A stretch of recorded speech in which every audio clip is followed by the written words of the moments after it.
Olha, nosso assunto agora é polêmico e interessa especialmente a você aí que tem um imóvel financiado. Uma determinação do Supremo Tribunal Federal deu aos bancos o poder de tomar posse de imóveis de devedores em um processo que pode durar 30 dias. Quem vai conversar comigo sobre esse assunto ao vivo é o especialista em direito processual e civil, Eduardo Caiado, que está conectado aqui com a gente. Doutor, bom dia, seja muito bem-vindo. Bom dia, Wilker. Bom dia a todos do Jornal Brasil Hoje. Pois bem, essa decisão foi validada pelo STF em outubro do ano passado, mas eu quero entender até então como que esse processo acontecia.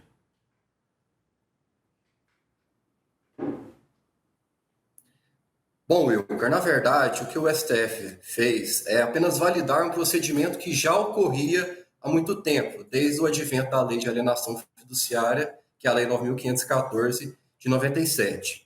Essa lei permite que, ao invés do banco, que é o credor fiduciário, ingresse com uma ação judicial para retomar um bem advindo de parcelas não pagas no financiamento, ao invés de ter que ingressar com uma ação judicial, ela pode fazer um procedimento via cartório. Ou seja, após o prazo de carência que os bancos dão de 90 dias, ou seja, de mais ou menos 3 parcelas em atraso, o banco faz a notificação do devedor fiduciante para ele purgar a mora no prazo de 15 dias. E o que é purgar a mora? É fazer o pagamento das parcelas em atraso e do saldo restante do saldo devedor do financiamento. Caso não haja pagamento dentro desses 15 dias, o banco, então, consolidado novamente na propriedade do bem, pode vir, dentro do prazo adicional de 15 dias, a colocar esse imóvel em leilão. Por isso que dá-se a manchete que em 30 dias pode haver a retomada desse bem por parte do banco. Sei, então é porque esse procedimento todo pode acontecer no prazo de 30 dias, certo? Mas como que a lei ampara o proprietário do imóvel ali, o comprador do imóvel? Porque às vezes a pessoa comprou aquela casa ou aquele apartamento no momento da vida, teve algum problema e por isso atrasou algumas parcelas. A lei ampara de alguma forma a pessoa para que ela não fique sem esse bem, porque a gente sabe que é o sonho, né, da maioria das pessoas ter a casa própria e aí, às vezes um probleminha ali no meio do caminho pode colocar em risco esse sonho que a pessoa custou a realizar. É verdade, Wilker. Para se ter uma ideia, mais de 90% dos imóveis adquiridos no Brasil são adquiridos por alienação fiduciária, ou seja, para a tomada de um empréstimo. O que é importante é a pessoa que tomou esse empréstimo se ater é que ela pode sim ingressar com medidas judiciais, inclusive, para fazer a revisão de contratos que têm a taxa de juros abusiva. E antes desse prazo de 90 dias, é importante que a pessoa tente fazer a renegociação com o banco, porque não é de interesse do banco fazer a retomada do imóvel, porque o banco ele quer receber aquele valor que ele financiou. Ou seja, entre em contato com o banco, vá até a sua agência, envie mensagem, ligue para o banco, porque dentro desse prazo de 90 dias fica muito mais fácil de fazer a renegociação, porque depois que passam os 90 dias e você é notificado para purgar a mora, realmente fica muito oneroso e penoso para a maioria das pessoas reaver esse imóvel. Então também não vale nem a pena para o banco também, né, fazer isso. Por isso que é importante que todas as partes, tanto o banco quanto o cliente, tenham essa iniciativa ali para tentar resolver a questão. Porque para o banco também é oneroso, né? Acaba custando para o banco pegar esse imóvel de volta, né, doutor? Sim, Wilker, porque você imagina que o banco vai ter que ingressar com um procedimento via cartório. Isso gera custas de notificação, de pagar um novo registro na matrícula, de levar esse imóvel a leilão, ele vai ter que arcar com o custo do leiloeiro. Então, para o banco, é muito mais interessante ele fazer a renegociação dessa dívida. E o que o Supremo veio a fazer é justamente ir na linha do que ele vem decidindo nos últimos anos, que é o quê? Desjudicializar, colocar as demandas para serem resolvidas extrajudicialmente. Que hoje em dia nós podemos resolver um inventário de forma extrajudicial, fazer um divórcio de maneira extrajudicial, entrar com o uso capião de maneira extrajudicial. Então, o Supremo vai de encontro, vai ao encontro, melhor dizendo, com que ele vem decidindo nos últimos tempos, para desjudicializar e assim acelerar esse processo. Logicamente, para quem está devendo, corre muito mais rápido, mas eu penso que isso é positivo para o consumidor final, porque como o procedimento também é mais célere, o banco consegue fazer aquele resgate do valor que ele investiu para aquele devedor mais rápido e consegue, com isso, para os futuros financiamentos de outras pessoas, ele consegue fornecer um crédito mais barato. Porque à medida que fica mais caro para o banco retomar o imóvel, se fosse todas as retomadas feitas na via judicial, seria mais caro.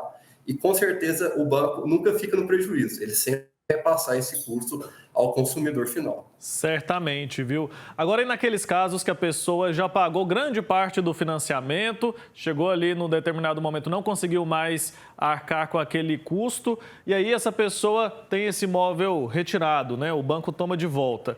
O que acontece com o dinheiro que esse comprador já pagou? Muito boa sua pergunta, Wilker, porque o que acontece é que muitas vezes a pessoa já pagou, às vezes, até mais da metade daquele financiamento bancário e ela tem um saldo devedor que é muito aquém em relação ao valor do imóvel.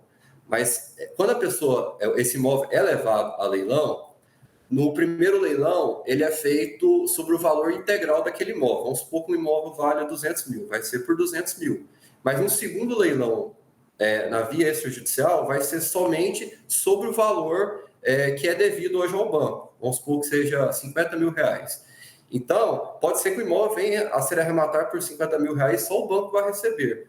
Mas se, por exemplo, haver uma concorrência no leilão e o imóvel ser arrematado por 100 mil reais, essa diferença de 50 mil, por exemplo, fica com aquela pessoa que tinha o financiamento. E o banco tem que fazer essa restituição dentro do prazo de 5 dias.